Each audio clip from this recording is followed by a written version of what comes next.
귀한 찬양을 인하여 감사드립니다. 오늘 여러분과 함께 나눌 하나님 말씀은 말씀의 제목은 늘 하던 것에 힘이 있다입니다.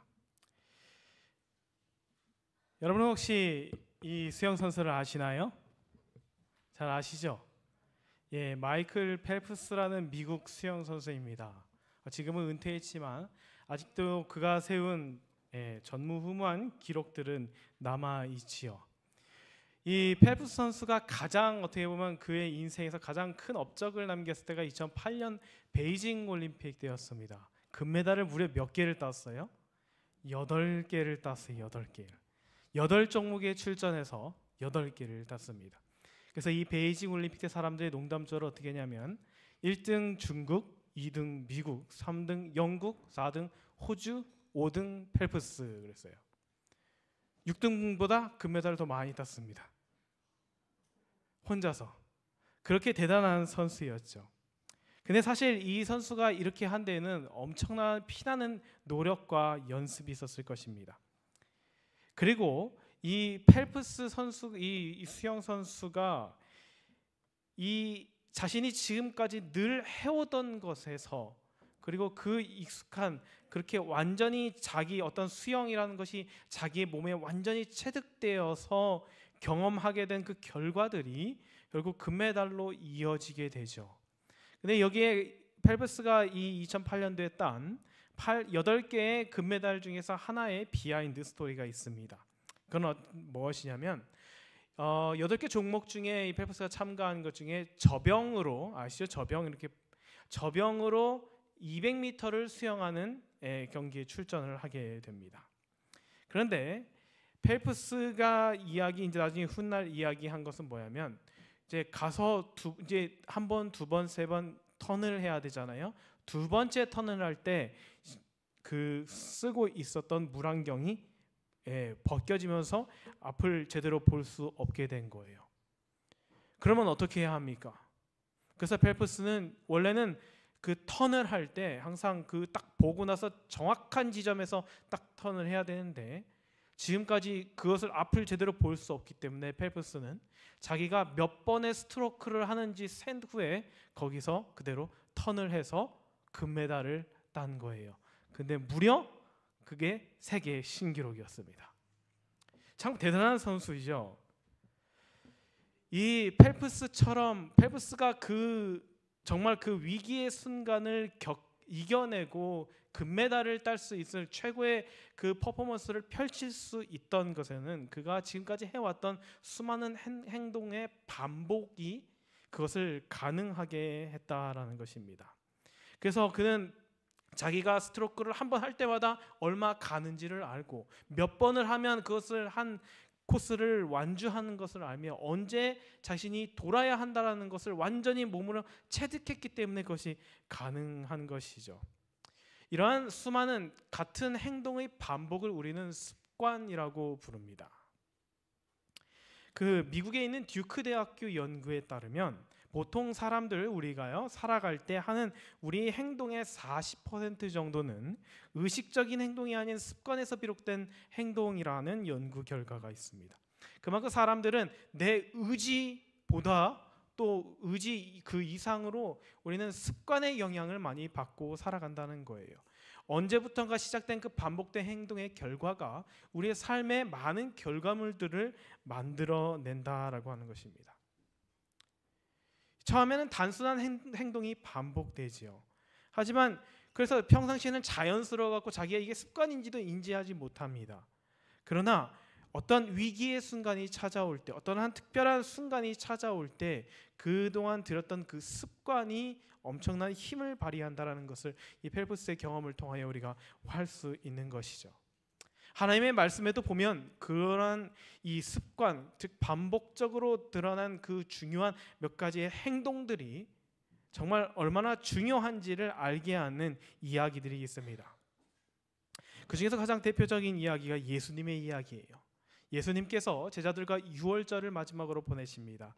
식사를 마치시고 예수님께서 그날 밤 감람산으로 가셔서 제자들과 함께 겟세마네 동산에서 기도를 하시게 되죠. 그때 예수님은 가장 힘든 순간을 맞이하시게 됩니다.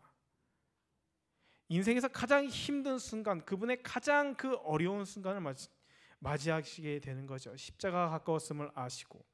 아마 예수님은 그 성만찬 제자들은 뭐 떠들고 막 이렇게 하면서 화기애애하게 뭘 먹었는지 모르지만 예수님은 식사도 제대로 못 하셨을 것 같아요. 근데 그때 예수님께서는 어떻게 하셨는가? 그 마음이 완전히 짓눌리고 스스로 뭐냐면 예수님도 겁이 나실 만큼 두려울 만큼 그런 상황이 되었을 때 예수님께서는 어떻게 그것을 이겨내셨고 그것을 어떻게 극복하셨을까? 오늘 성경은 그것을 이렇게 소개합니다. 누가복음 22장에 있는 말씀입니다. 예수께서 나가사 습관을 쫓아 감람산에 가심에 제자들도 쫓았더니 그곳에 이르러 저희에게 이르시되 시험에 들지 않기를 기도하라. 예수님께서 어떻게 하셨대요? 이 가장 어려운 순간, 가장 힘든 이 고비 순간에 예수님을 이끌었던 것은 뭐냐면 그분의 습관입니다. 이건 굉장히 의미심장한 이야기를 우리에게 던져주는 것이죠. 계속해서 말씀을 보면요, 예수님께서 그 기도를 하시는데 어떻게 기도하시냐면 힘쓰고 애써 더욱 간절히 기도하시니라고 이야기해요. 그래서 땀이 땅에 떨어지는 핏방울처럼 될 만큼 예수님께서 간절하게 기도하시는 것입니다. 이게 예수님의 습관이었어요. 힘들고 애쓰고 간절히. 여러분, 기도하는 게 쉬운가요? 그렇게 막 어렵지 않은 것 같으시죠? 몇 번 해보면 괜찮아지죠? 막 애써야 할 정도인가요? 예수님께서 하셨던 기도는 왜 예수님께서는 힘쓰고 애써 그렇게 간절하게 기도하실 수밖에 없었을까? 그리고 예수님께서 가졌던 그것은 무엇일까? 오늘 예수님께서 가장 어려운 순간에 처하셨을 때 그분을 이끌어갔던 것, 그것은 예수님의 습관이었습니다. 주님께서 지금까지 30년 넘는 그 시간 동안 살아오신 그분의 인생에서 마치 펠프스가 매일 그 스트로크를 연습하면서 그 개수마저 깨닫고 몸에 체득할 만큼 예수님은 하나님 앞에 나아가서 그 기도하는데 몸이 배어 있으셨던 분이에요. 그래서 예수님께서 무엇해요? 습관에 따라서 가십니다. 이거는 되게 중요한 사실이에요. 그 말은 뭐냐면 예수님은 의식적으로 기도하러 나아갈 만큼 넉넉한 상황이 아니었다는 것을 의미합니다. 너 이제 기도 좀 해봐야지, 이게 아니라는 거예요. 그분의 마음은 이미 십자가에 대한 어떤 그것으로 완전히 짓눌려져서 사람의 몸으로는, 사람의 정신으로는 전혀 이겨낼 수 없을 만큼 그 강한 무게를 예수님께서는 그걸 겪으신 것이죠. 그래서 예수님께서 하실 수 있었던 것은 하나밖에 없는 것입니다. 습관에 이끌려서 그냥 가시는 거예요. 원래 그랬던 것처럼 그분이 수없이 해오셨던 그 행동의 반복들이 그분의 습관이 되었고, 그래서 그 기도의 습관으로 예수님은 지금 겟세마네 동산에 가시는 것입니다.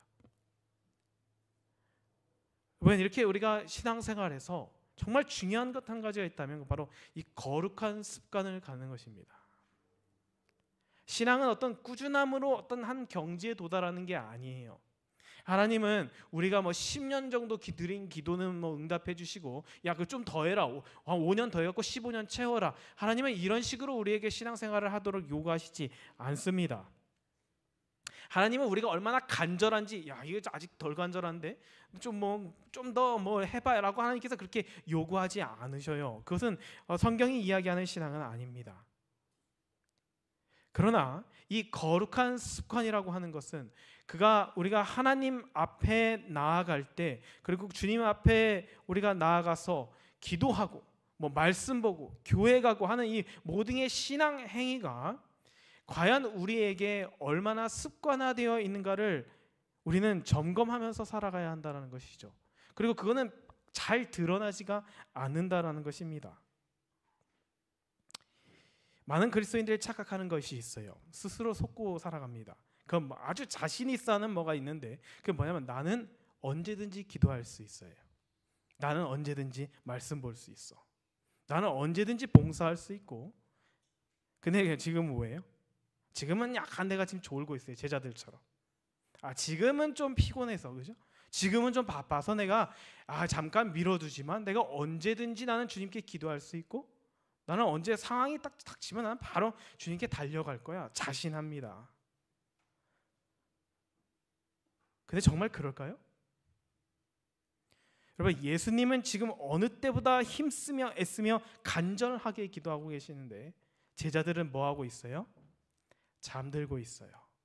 그래서 누가복음은 되게 독특한 표현을 사용합니다. 제자들이 왜 잠드냐면요, 피곤해서 잠드는 게 아니라 뭐 어때요? 슬픔을 인하여 잠들었다 이야기합니다. 슬픔을 인하여.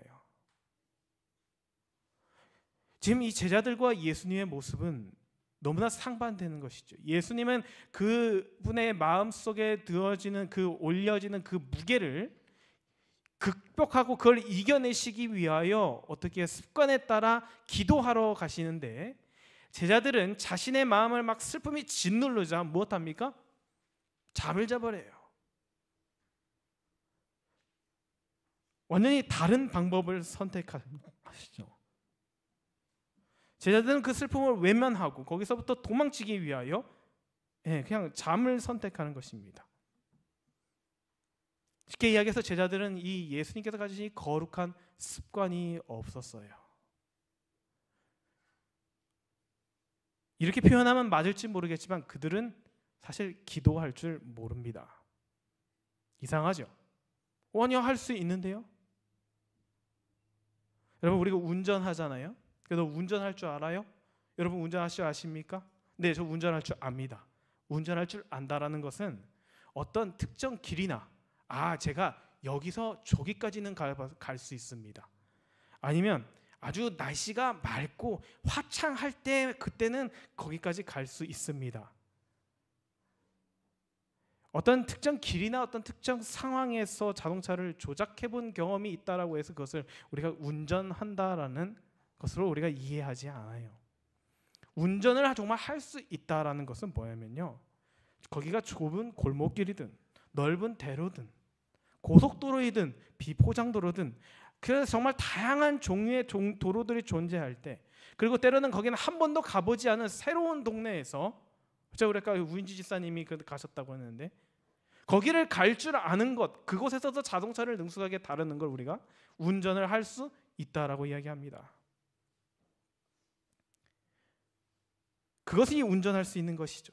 그것처럼 기도할 줄 안다는 것은요, 안식일에 교회 와서 그냥 기도 한번 해보고, 누가 시켜갖고 기도하고, 밥 먹을 때 기도하고, 내가 하나님 필요할 때 그냥 언제 이렇게 그냥 문득문득 그냥 랜덤의 시간을 선택해서 내가 기도하고, 어떤 중요한 일 하나 딱 생기면 이제 그거 하나 딱 제갖고 기도하고. 여러분, 그럴 때 한다고 해서 기도할 줄 안다고 착각하면 안 된다는 거예요. 제자들이라고 그렇게 안 했을까요? 제자들 예수님이랑 같이 다니면서 맨날 돌아가면서 식사기도 했겠지요. 오늘 사역 시작하기 전에 예수님 오늘 어디 가시나요? 오늘 베다니 간다? 그러면 그 베다니 가기 전에 기도했을 것 아닙니까? 기도할 줄 모르는 사람 아무도 없어요. 이 제자들 중에서 안 해본 사람도 아무도 없습니다. 그런데 기도할 줄 몰라요. 정말 기도해야 할 때 그들은 기도를 할 수 없습니다. 기도할 줄 압니까? 내가 말하고 싶은 문장 그 앞에 아버지 하나님 이름 넣고 그 뒤에 예수님 이름 넣는다고 해서 그것이 내가 기도할 줄 아는 사람이라고 착각한다면, 그렇게 생각한다면 그건 너무나 큰 착각이라고 하는 것이에요. 여러분, 기도한다, 그것의 정말 참된 의미, 진짜 저 사람은 기도할 줄 아는 사람이야 라는 그것의 의미는 우리의 정신이 혹은 우리의 마음이 완전히 어떤 상황에서 압도당했을 때, 마치 의식적인 행동인 것처럼 습관적으로 우리 예수님께서 그렇죠, 그것처럼 하나님께 나아갈 수 있는 영적인 능력을 기도할 줄 안다라는 것으로 우리가 알아야 합니다. 예수님께서 습관적으로 가러 가셨다라는 것은 그냥 원래 평상시에 하던 것처럼 어제도 갔으니까 오늘도 가는 그것이 아니에요. 우리는 보통 습관을 그렇게 생각합니다. 그냥 하는 것처럼 어제도 했고 그냥 오늘도 하는 거고 내일도 할 거고, 아니에요. 지금 예수님께서 습관적으로 거기에 가시게 된 것은 무엇을 의미하냐면, 그분의 마음이 지금 의식적으로 움직일 만큼, 행동에 옮길 만큼 정상적인 상황이 아니라는 것을 의미합니다.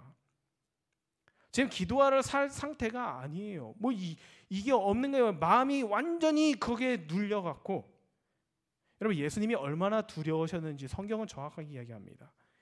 예수님께서는 인류를 너무나 사랑하시지만 그 십자가 앞에서 하나님께 뭐라고 기도하셨어요? 이걸 좀 피해갈 수 있으면 피해가게 해주세요라고 굉장히 예수님답지 않은 이야기를 하셨죠. 여기는 더 있습니다. 예수님답지 않은 표현이. 예수님께서 제자들과 함께 겟세마네라 하는 곳에 이르러 제자들에게 이르시되 내가 저기 가서 기도할 동안에 너희는 여기 앉아 있으라 하시고 베드로와 세베대의 아들 두 아들을 데리고 가실새 고민하고 슬퍼하사 이에 말씀하시되 내 마음이 심히 고민하여 죽게 되었으니 너희는 여기 머물러 나와 함께 깨어 있으라. 여러분, 우리 사실 아마 많은 분들이 이 성경절 좀 간과하고 지나가실 거예요. 예수님이 눈물 피와 같은 기도를 드리셨다.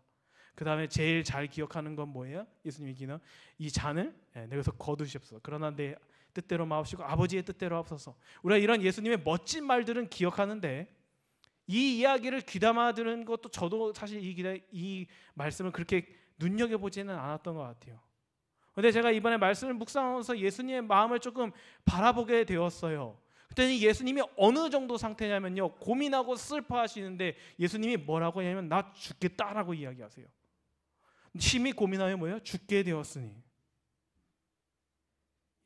오죽하면 예수님이 제자들한테 이런 이야기를 하셨을까요? 나 죽겠어.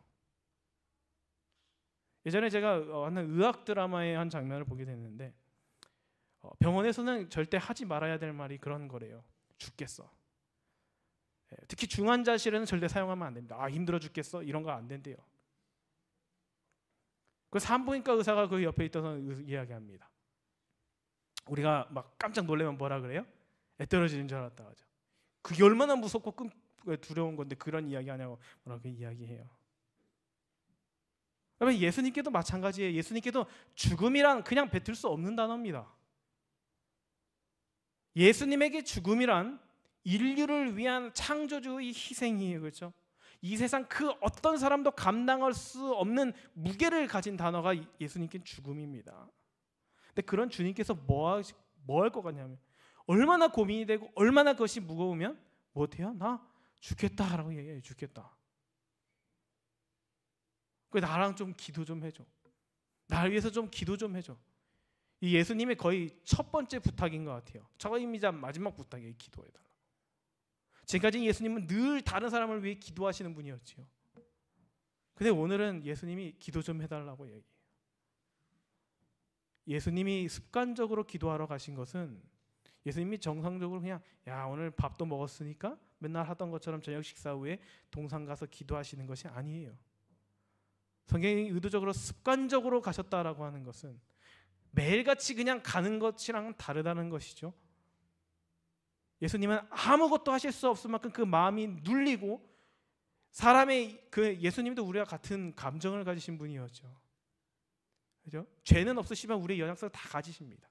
사람이 어떤 상황에서 급격한 스트레스와 또 급격한 그 뭐라고 할까 너무나 무거운 그 심리적 압박을 받으면 아무런 생각을 하지 못해요. 그래서 우리가 왜 영화나 드라마 같은 데서 굉장히 비상 상황 때 되게 똑똑하던 사람이 아무것도 못하고 그냥 멍하니 있는 게 바로 그것입니다. 움직일 수가 없어요. 예수님이 그런 상황에 처하신 것이죠. 근데 그 예수님께서 그렇게 이야기하시는 거예요. 나 죽게 기도해줘. 근데 제자들은 뭐하고 있습니까? 자고 있어요. 이 제자들이 누구예요? 저예요. 여러분입니다. 기도할 줄 알아요? 몰라요? 몰라요. 예수님께서 이야기하셨어요. 나 좀 기도해달라. 예수님의 제자들이 예수님을 완전히 외면한 거 아니에요. 시대의 소망에 보면요, 처음에 예수님을 위해 기도합니다. 처음에 제자들은 항상 매우 평온하고 위험이 있으신 저희 주께서 이해할 수 없는 슬픔으로 고통하시는 것을 보고 매우 걱정했었다. 얼굴에 다 드러나니까요. 고통하는 자의 힘찬 부르짖음을 듣고 그들은 기도했었다. 했어요. 그들이 주님을 버리려고는 하지 않았으나 그들은 하나님께 계속하여 간청하였더라면 쫓아버릴 수 있었던 혼수 상태에 빠져 마비된 것처럼 보였다. 완전히 그냥 딥슬립 한 거죠.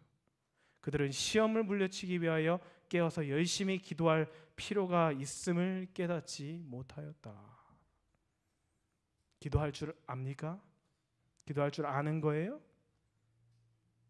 예수님께서 그 제자들을 데리고 가시다가 가장 그래도 가까운 제자들 3명, 그렇죠?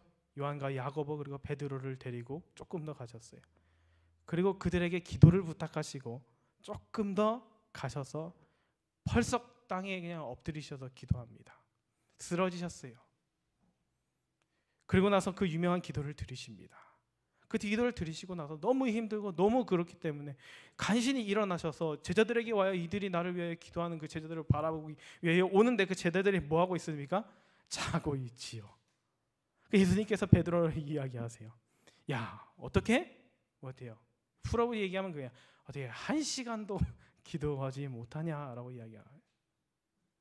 그러면서 유명한 이야기를 남기시죠. 우리가 제일 좋아하는 핑계 아닙니까? 마음은 원미로되 육신이 약하도다. 이건 예수님이 하실 이야기지 내가 할 이야기가 아니에요. 그렇죠? 제가 하는 이야기 아닙니다. 우리는 그런 거 입으로 꺼내면 안 돼요. 하나님, 제가 마음은 원인데 육신이 약해서. 그거는 예수님이 우리를 바라보실 때 하는 것이고 우리가 주님께 할 이야기는 아니죠. 근데 우리가 이런 거를 가끔씩 우리 핑계로 삼기도 해요. 한시도 깨어있을 수 없더냐 예수님께서 물으시죠. 네? 없습니다. 혹시 예서 1시간 이상 기도해 보신 분 계십니까? 계시겠지만 아마 그렇게 많은 경험이 있으시진 않을 거예요. 저도 1시간 이상 기도를 경험해 본 것을 처음으로 제가 대학교 졸업하기 전에 한번 해봤습니다. 신학교 다닐 때. 가장 처음 도전한 것은 한국에서는 이제 36대학교 신학과생들은 2학년 1학기로 기억하는데 2학년 1학기 중간고사를 다른 학생들보다 일주일 먼저 치르고 재림연수원에 단체로 입소합니다. 그래서 일주일 동안 거기서 말씀 묵상하고 기도하는 그런 시간을 보내요. 근데 사실 말이 신학생이지 아직 훈련이 전혀 되지 않았거든요. 근데 그 재림연수원에 가니까 이제 너무 좋아요. 왜냐하면 시험 기간 다 끝났잖아요. 막 밤새고 이러다가 딱 끝나고 가면 어떡합니까? 그 맑은 공기 그리고 또 재림연수원에 밥이 되게 맛있어요. 거기에 곤드레밥이 나옵니다. 근데 그 곤드레밥이 그 곤드레 만두를 취하게 만든다고 그만큼 맛있어요. 그 밥을 잔뜩 먹습니다. 잔뜩 먹고 이제 밥을 먹고 기도실로 올라가요. 기도실로 올라가서 이제 말씀을 좀 보다 보면 어떨까요? 당연히 졸리겠죠. 방당은 뜨끈뜨끈하고 혼자 딱 조그만한 방에 있고 아무도 나를 보지 않고 말씀을 보다가 그다음에 아유 너무 졸려온데 차라리 기도를 하자. 눈이 아프니까. 기도를 합니다. 기도를 한 지 한 5분 10분 정도 되면 어때요? 옆에서 드르렁드렁 소리가 나요. 자고 있는 거예요. 어떤 친구들은. 그럼 어떻게 생각해요? 그럼 나도 그냥 여기까지 왔는데 주님 안에 편히 쉬자. 그래서 막 낮잠도 잡니다. 제가 그것이 제 처음 시도였죠. 두 번째 제가 처음으로 이제 정말 경험하게 된 것은 제가 이제 대학교를 졸업하기 전에 마지막에 저희 합회에서 운영하는 학생 리더 캠프가 있었습니다. 그래서 거기에 이제 저희 교회 리더들을 데리고 그곳에 참여하게 됐어요. 근데 거기서는 강하게 훈련을 시켜요. 뭐가 있냐면 거의 저녁에 집회까지 다 마치고 한 10시쯤 한 9시에서 10시 됐을 때 겨울에 했는데 그때 사슴의 동산 가보신 분 아시죠? 사슴의 동산은 이제 소나무 숲이 있습니다. 거기에 가서 1시간 동안 밖에서 기도를 하는 거예요. 그러니까 막 점퍼를 이렇게 두꺼운 걸 껴입고 이제 거기서 1시간 동안 기도를 하는 것입니다. 제가 그때 처음으로 굉장히 기도가 얼마나 어려운지를 깨닫게 되어요. 이게 끊지 않고 계속 기도를 해야 되는데 명색이 전도사지 않습니까? 근데 10분 정도 지니까 소재가 고갈돼요. 15분 정도 되니까 다리가 너무 저립니다. 그래서 속으로 어떤 생각까지 드냐면요. 이거 화장실 간다고 잠깐 갔다 올까? 근데 전도사가 그러면 안 되잖아요. 양심이 있지. 그때 제가 이제 그렇게 기도하면서 너무 어려워서 하나님께 기도를 드려서 하나님 제가 기도할 게 없습니다. 근데 그때 성령 하나님께서 제 마음속에 한 가지 아이디어를 주셨어요. 기도할 게 진짜 없냐? 그러니 문득 어떤 도전을 저에게 주셨냐면 그러면 너가 아는 이 세상에 존재하는 모든 사람을 위하여 한번 기도해봐라. 제가 그때부터 시작했습니다. 그래서 제가 가장 어렸을 때 기억부터 떠올렸어요. 초등학교 시절의 친구들, 선생님 이름 어딘지도 모르고 이름만 기억합니다. 얼굴도 잘 기억 안 나는데 그냥 그 이름을 부르면서 아 이랬으면 좋겠고 저랬으면 좋겠고 막 그 사람들의 이름을 다 불러가는 거예요. 나중에는 이제 그 친구, 뭐 선생님, 그 다음에 그 당시에 교회 어른들, 나중에 이제 군대 때 저를 막 괴롭히고 그랬던 선임, 막 이름이 다 나와서 그들을 위해서 막 기도하기 시작하는 것이죠. 나중에는 이제 나라를 건너갑니다. 뭐 우리나라에서는 끝난 것 같아요. 아는 사람이. 그런데 이제 옆 나라로 건너가요. 그 나라에 뭐 총리, 뭐 아는 사람들 있잖아요. 유명한 사람들. 그래서 진짜 할 게 없으니까 이제 연예인으로 넘어가요. 그냥 기도하는 거예요. 이름을 부르면서. 제가 그렇게 3박 4일 동안 그러니까 1시간이 훌쩍 지나가더라고요. 제가 그렇게 1시간 이상을 기도를 한번 해봤습니다. 이 정도면 이렇게 하면 기도하는 건가요? 1시간 정도 기도를 잘하면 기도할 줄 아는 건가요? 저는 이 말씀을 보면서 그건 아니라는 결론에 이르게 되었습니다. 기도는 거룩한 행동 맞습니다. 그러나 우리가 종종 하는 그런 경험들은 거룩한 행동이지 거룩한 습관은 아니라는 거예요. 이 습관은 내가 1시간 동안 1년 내내 매일매일 빠져서 할 수 있는 것을 의미하는 것이 아니라 이것은 내 마음이 기도로 내가 의지로 하나님께 기도할 수 없을 만큼 완전히 짓눌리거나 아니면 때로는 완전히 세상에 매혹이 되어갖고 완전히 정신이 그냥 빠져갖고 그냥 막 그렇게 되거나 어쨌든 스스로 이성적 판단을 내리기도 너무나 어려운 상황 속에서 그런 상황이라고 할지라도 뭐 어떻게 주님 앞으로 나아갈 수 있는 영적인 능력을 힘을 소유한 것을 그것이 거룩한 습관입니다. 그러니까 매일 뭐 나는 정오의 기도를 드린다. 나는 뭐 저녁 때 무슨 기도를 한다. 그것이 기도의 습관인지는 사실 그런 상황이 되어봐야 알아요. 하지만 그것은 분명히 좋은 일입니다. 예수님께서 늘 하셨던 거예요. 오늘 말씀의 제목이 그것입니다. 늘 하던 것에 힘이 있다라는 거예요. 기도를 하면 항상 기도가 잘 되지 않을 수 있습니다. 말씀 묵상을 해도 아무것도 깨닫지 않고 그냥 성경을 덮을 때가 분명히 있어요. 되게 의미 없을 것 같고 그냥 이건 아닌 것 같은데라고 멈추고 싶을 때가 있죠. 그런데 여러분 그것도 계속 해 나가시길 바랍니다. 예수님께서 하셨던 것은 바로 그 거룩한 습관을 들이는 것이었어요.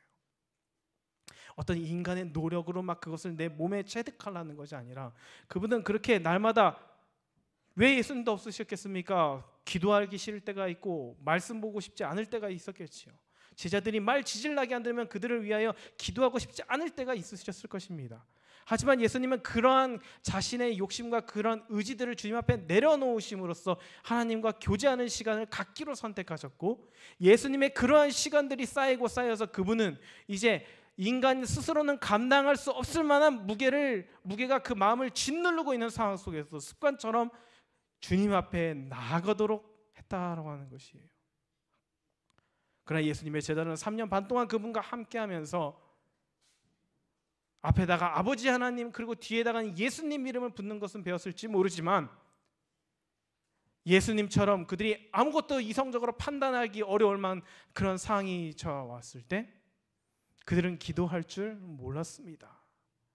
거룩한 행동은 해왔으나 아직 거룩한 습관이 되지는 않았던 것이죠.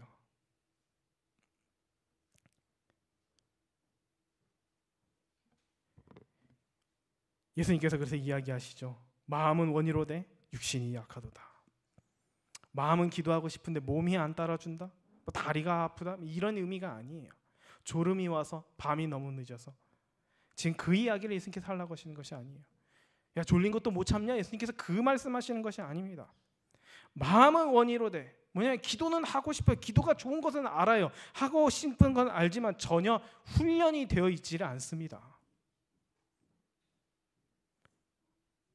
제가 이렇게 보더라고요. 예수님은 그들이 완전히 외면하지는 않았죠.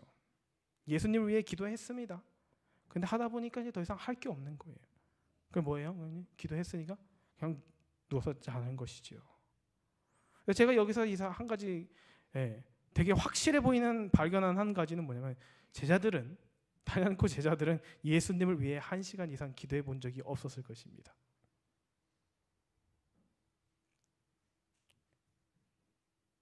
훈련이 되어 있지 않은 것이죠. 예수님은 제자들을 위해 늘 기도하셨지만 그들은 그들의 스승을 위하여 그렇게 해본 적이 없는 것입니다. 쉽게 말해서 그들은 거룩한 행동은 해봤지만 거룩한 습관을 가지지는 못했죠. 그리고 그것은 외부 환경이 그들을 압도하게 될 때 고스란히 드러나게 됩니다. 예수님께서 이렇게 기도 겟세마네 동산 가시기 전에 베드로에게 이야기하셨어요. 제자들에게 내가 곧 넘겨질 것이다라는 것을 이야기하셨습니다. 베드로에게는 예수님이 더 확실하게 말씀하셨죠. 뭐예요? 너가 닭이 울기 전, 새벽에 닭이 울기 전 내가 3번 나를 부인하리라고 예수님이. 위기는 예수님한테만 찾아온 것이 아니에요. 제자들에게도 찾아왔습니다. 모두가 흩어질 위기죠. 아니면 예수님과 함께 사로잡힐 위기, 예수님께서 지금까지 하셨던 모든 사역이 다 물거품이 될 위기. 더 큰 일은 뭐냐면 그들의 마음이 흔들려서 예수님을 버리고 도망쳐버릴 위기가 찾아오고 있었어요. 그런데 그들은 전혀 기도하지 못했습니다. 안 왔습니다. 그 문제를 깨닫지 못하고 있는 것이죠. 그리고 상황이 닥쳤을 때 모두가 주님을 버리고 그냥 도망칩니다. 그 중에서 베드로는 예수님을 3번이나 모른다고 이야기하지요. 말로만 그러는 게 아니라 몸도 그냥 도망쳐버려요. 예수님 사로잡혔을 때 일단 도망쳐보고, 누가 예수님 아냐 물어봤을 때 일단 도망치고, 예수님 십자가에 달려 돌아가시면 더 멀리 도망치고, 예수님 부활하시고 나서도 어떻게 예수님 볼 면목이 없으니까 더 도망쳐버리고. 오늘 말씀이 이야기해 주는 것은 그리스도인으로 된다는 것은, 그리스도인으로 살아간다는 것은 단순히 내 마음에 원이 생기는 것으로 끝나지 않는다는 것입니다. 그 마음에 걸맞는 거룩한 습관이 생겨야 한다는 것이에요. 우리가 이야기합니다. 건강한 신체에 건강한 정신이 깃든다라고 이야기하죠. 그렇게 하나님의 말씀은, 그분의 품성은, 하나님의 사랑은 우리가 건강한 습관을 가질 때 온전히 소유할 수 있다라는 것을 예수님의 생애를 통하여 알려주고 있습니다. 그래서 여러분, 우리는 이러한 건강한 영적 습관을 들이기 위한 아주 실질적인 계획들이 필요해요. 여러분, 꼭 여러분의 시간을 다시 한번 생각해 보시고 여러분의 계획과 여러분의 마음이 어디에 사용되고 있는지를 다시 한번 정리해 보십시오. 고민해야 됩니다. 예수님도 스스로는 이겨내실 수 없을 만한 무게가 우리를 누를 때 그것을 이길 수 있는 유일한 방법은 이거밖에 없다라는 것이죠. 그것이 성령께서 하시는 사역입니다. 우리가 거룩한 행동을 하기 원하고, 근데 그게 잘 안 되죠. 또 하고, 넘어졌다가 또 하고 안 되니까 또 좀 쉬었다가 아니다 그래도 해야지 하고 또 하고. 근데 그게 다 성령의 역사예요. 그렇게 성령 하나님께서는 우리에게 거룩한 습관을 조금씩 길들여 갈 수 있도록 도우십니다. 베드로가 이것을 확실히 경험한 사람이었죠. 베드로 예수님을 3번 부인했습니다. 다 그냥 제일 먼저 도망갔어요. 가장 강하게 예수님을 부인했죠. 그래서 가장 마지막으로 예수님과 인사를 나눕니다. 부활한 예수님과. 그랬던 베드로가 예수님께서 승천하신 이후에 오순절 다락방에 모여서 제자들과 함께 기도하고 고민하는 그 가운데서 성령을 받게 되어요. 그리고 베드로의 삶에 변화가 찾아오기 시작합니다. 우리가 주목하는 변화들은 베드로가 가서 갑자기 설교를 해요. 심지어 그것도 외국어로 해요. 이런 것들을 성경이 이야기하고 있는 것 같지만 가만히 살펴보면 베드로의 삶에 가장 두드러지게 나타난 변화가 있어요. 그것은 뭐냐면 베드로의 삶에 기도하는 시간이 생겼다라고 하는 거예요. 그래서 사도행전 2장에 보면 베드로가 기도 시간에 성전에 갑니다. 맨날 성전에 가요. 그러다가 거기서 안진뱅이 한 명을 만나게 되죠. 나에게 그래서 뭐라고 합니까? 그 사람이 나에게 한 푼만 줍시오라니까. 나는 돈은 없지만 내가 가진 것을 주겠습니다. 뭐예요? 나사렛 예수의 이름으로 일어나 걸으라 라고 이야기하죠. 그 다음에 또 어떻게 합니까? 요바에 있을 때 또 정오 시간, 기도 시간입니다. 그게 기도의 습관이 생기기 시작했어요. 매일매일 그렇게 기도합니다. 그러던 어느 날 하나님께서 환상을 보여주셔요. 그러면서 하나님께서 정하게 하신 것을 이 사람이 부정하다 할 수 없다라고 얘기하면서 하나님께서 이방인 선교에 대한 길을 그때 열어주십니다.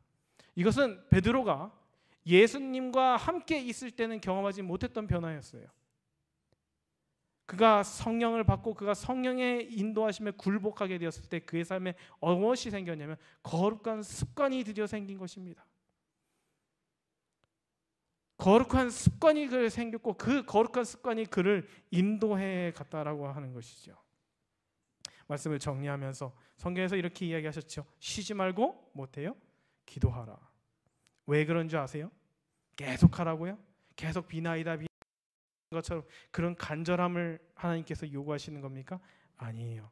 쉬지 말고 기도하라는 말씀의 참된 의미는 뭐냐면 그 이유는 기도하는 습관이 없으면 정말 기도가 필요할 때 기도하지 못하기 때문입니다.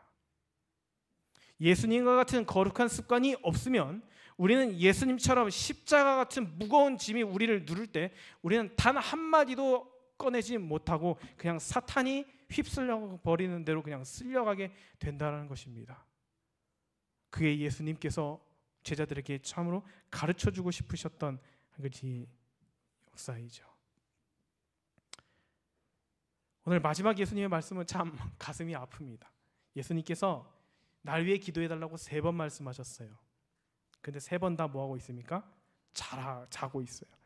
예수님께서 이제 기도 다 마치시고 이제 사로잡히기 바로 전에 제자들을 다 모으십니다.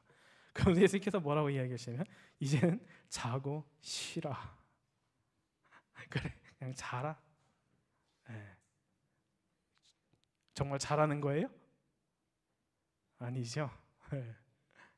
예수님이 그날 그 마음의 무거운 짐을 제자들이 더 이상 지지 않기를 그들이 예수님과 함께 나누어질 수 없음을 아셨기 때문에 이 말씀을 하신 것이지만 참으로 주님께서 원하시는 속삭이는 나를 위해 기도 좀 해줘. 그것이 예수님의 진정한 속마음이었고 그분께서 3번이나 제자들에게 이야기하신 말씀이라는 거죠.